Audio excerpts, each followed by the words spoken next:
Mula sa pagkabata, namulat ang kanyang mga mata tungkol sa armadong pakikibaka. Sa loob ng kanilang tahanan, ang ideolohiya ay naipasa na tila isang pamana. Hanggang sa isang pangyayari ang naganap na hindi lamang bumago sa kanyang pananaw, kundi pati sa direksyon ng kanyang buhay.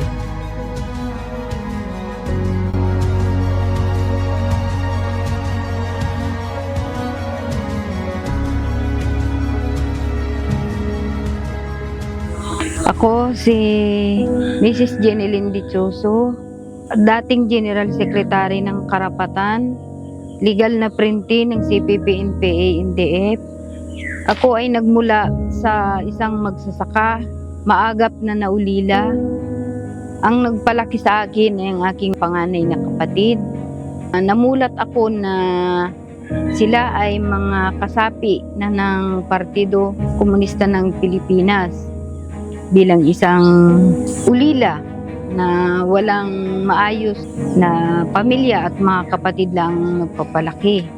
Ako ay nakapag-asawa ng maaga pagka-graduate ko ng grade 6 hanggang sa dumating yung panahon ng ang aking kapatid na si Carwil, yung bunso kong kapatid, ay na-recruit ng mga NPA. Na isama ng mga NPA ay 14 anyos. Hinanap ko ang aking kapatid sa barangay Suha. Kasama na siya ng mga NPA, mga nakamahahabang baril na sa estimate ko ay ang bilang nila ay abuti ng mga 70. Nakiusap ako sa kanilang commander na isasama ko yung aking kapatid pababa ng bayan. Hindi ako pinayagan ng namumuno sa kanya hanggang sa umuwi ako ng luhaan. Iyak ako ng iyak nun dahil nakita ko na hindi maganda ang kalagayan ng aking kapatid. Mula ng 14 anyo siya hanggang 18 ay hindi siya ipinakita sa amin.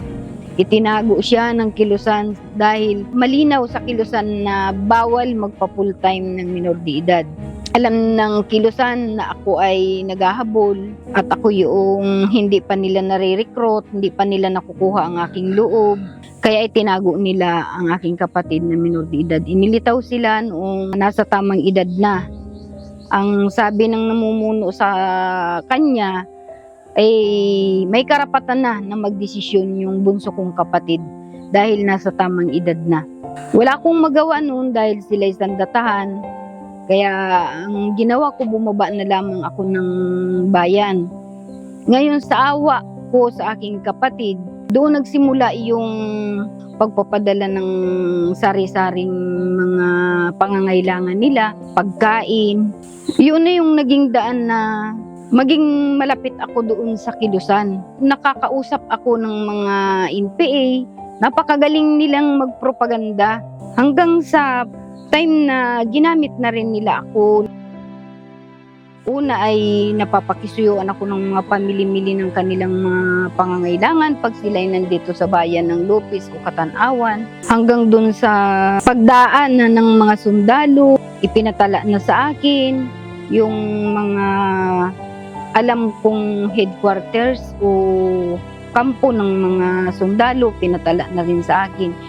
Bilang isang inosente pa sa kilusan, hindi ko naman inaasahan na yun pala ay ako naggamit na nila. Pinangakuan ako nila na ako ay matutulungan at masusuportahan sa aking pangangailangan, sa aking pamilya. Kapag ako ay kumilos, ay di bibigyan ako ng sahod. Pag ako ay inautusan nila, yung parang may kapalit na kabayaran.